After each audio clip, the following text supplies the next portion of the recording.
On his first business trip to India, this big man noticed a legless beggar. The beggar was following him, pushing a rusty cart. So the man took a few coins from his pocket. Here's 50 paisa. Buy yourself some WD-40. He tossed the coins to the beggar, but what he never expected was that the beggar not only understood his insulting words, but also threw all the coins back on the ground. Sometime later, while using the restroom, the man discovered that same beggar had followed him there. Listen, fella, I already gave. Do you understand English? Furious, the man put away his newspaper and rushed out to confront the greedy beggar. Unexpectedly, the beggar suddenly erupted with strength, dragging his large body out of the stall. Later, a plane landed at Washington Airport. The man walked off the plane and, accompanied by a hotel bellhop, entered his reserved room with a vacant stare. The bellhop eagerly helped with his luggage, hoping for a tip, but the usually generous man just stood with his back turned, silent, showing no intention of tipping. After the disappointed bellhop left, the man finally turned around. He sat on the bed, expressionless. The next morning, police were called to the hotel. They found the man had mysteriously died. There were no signs of a struggle, but there was a set of strange fingerprints on the bedsheet. A child's print. Yeah, that's what it looks like.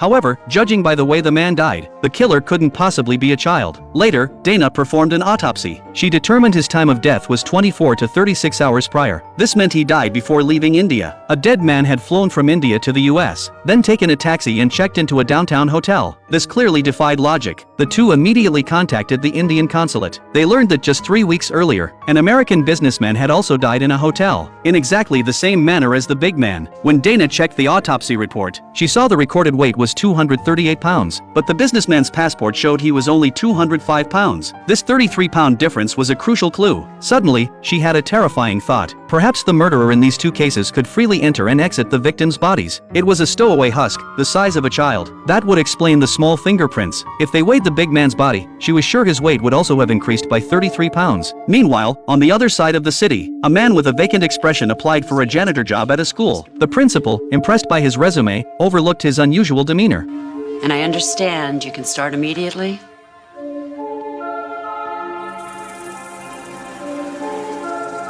A few nights later, a boy attending that school found a legless beggar in his room.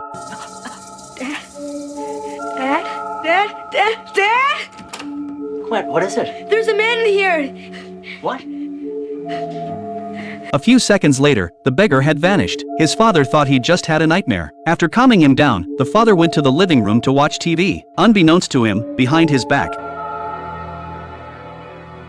hearing his father scream, Jack rushed anxiously from his room. But by then, his father had already lost his life. At dawn, Dana and her team arrived at the scene. From Jack, they learned that last night he saw a short beggar who moved using his arms. All clues pointed to this beggar being the one who killed Jack's father. He was also very likely the same person who killed the big man, as Jack's father's death was almost identical. However, what puzzled Dana was that Jack's father didn't bleed heavily like the other two victims. She froze, instantly thinking of a possibility.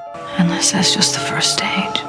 Realizing this was a supernatural case, Dana found a professor well-versed in Indian culture. Based on her description, the professor immediately guessed that the beggar must be an Indian ascetic. Such ascetics possess powerful mystical abilities. They can not only become invisible, but also disguise themselves as anyone. Meanwhile, the eerie beggar returned to the school, continuing to pose as an ordinary janitor. Unexpectedly, a boy named Tom accidentally saw his true form. Though Tom pretended nothing happened, the beggar had already targeted him. Tom's gut told him this strange janitor must have killed Jack's father. He told Jack about it. Then, on his way home, he heard the sound of rusty wheels. Though he saw nothing behind him, he keenly sensed danger. He immediately started running, escaping back home before the beggar could catch him. Whoa!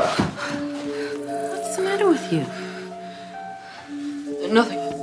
But that very night, Tom's mother also died. When police arrived at the scene, Tom, who had been hiding, emerged from the bushes. He told them the killer was a terrifying beggar, who had been hiding at the school disguised as the janitor. Dana's eyes widened in shock. She immediately had the janitor arrested. But after 4 hours of interrogation, the janitor hadn't said a single word. Then the professor realized something. He took a video camera and aimed it at the janitor in the interrogation room. Sure enough, as he suspected, even though the janitor was sitting there, the camera showed no one at all. If he's not there, He could be anywhere.